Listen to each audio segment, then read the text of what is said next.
চক্রতীর্থের মাহাত্ম্য। পদ্মনাভ নামে এক ব্রাহ্মণ ভেঙ্কটাচলে বিষ্ণুর উদ্দেশ্যে তপস্যা করেন। তার তপস্যায় সন্তুষ্ট হয়ে বিষ্ণু তাকে দর্শন দেন। তখন পদ্মনাভ বিষ্ণুকে প্রার্থনা করে, বলেন, আমাকে মুক্তি প্রদান করুন।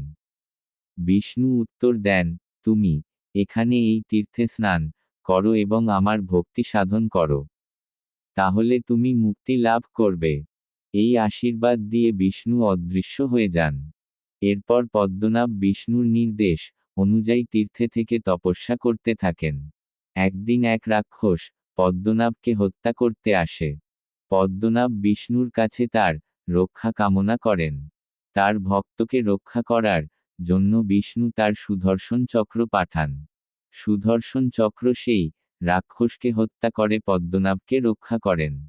তখন পদ্মনাভ সুদর্শনের স্তব করেন। সুদর্শন সন্তুষ্ট হয়ে বলেন, আমি আজ থেকে এই তীর্থে অবস্থান করব এবং তোমাকে রাক্ষসদের থেকে রক্ষা করব। আমি এই তীর্থে থাকার কারণে এর নাম চক্রতীর্থ হবে। এখানে স্নানকারীরা তাদের সমস্ত পাপ থেকে মুক্তি পাবেন। এই কথা বলে সুদর্শন চক্র সরোবর প্রবেশ করেন। একসময় কিছু ঋষি শ্রীরঙ্গমে বাস করছিলেন এবং রঙ্গনাথের সেবা করছিলেন। একদিন ঋষিরা ঋষি বশিষ্ঠের সঙ্গে কাবেরী নদীতে স্নান করতে যান। সেই সময় সুন্দর নামে এক গান্ধর্ব তার স্ত্রীর সঙ্গে কাবেরী নদীতে নগ্নভাবে স্নান করছিলেন। ঋষিদের দেখার সঙ্গে সঙ্গে সুন্দরর স্ত্রীরা দ্রুত তাদের পোশাক পরেন, কিন্তু সুন্দর পোশাক পরেননি।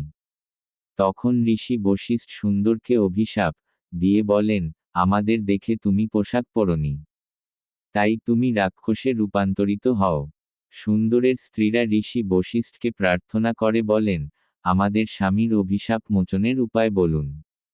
ঋষি বশিষ্ঠ উত্তর দেন, যখন এই সুন্দর ভেঙ্কটাচলে তপস্যার্থ পদ্মনাভকে হত্যার উদ্দেশ্যে যাবে তখন পদ্মনাভ বিষ্ণুকে রক্ষা করার জন্য প্রার্থনা করবেন।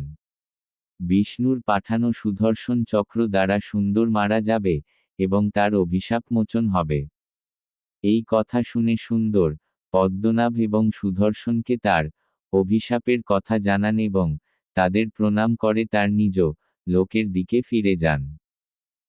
এই চক্রতীর্থ ভেঙ্কটেশ্বর স্বামী মন্দির থেকে 4 কিলোমিটার দূরে অবস্থিত।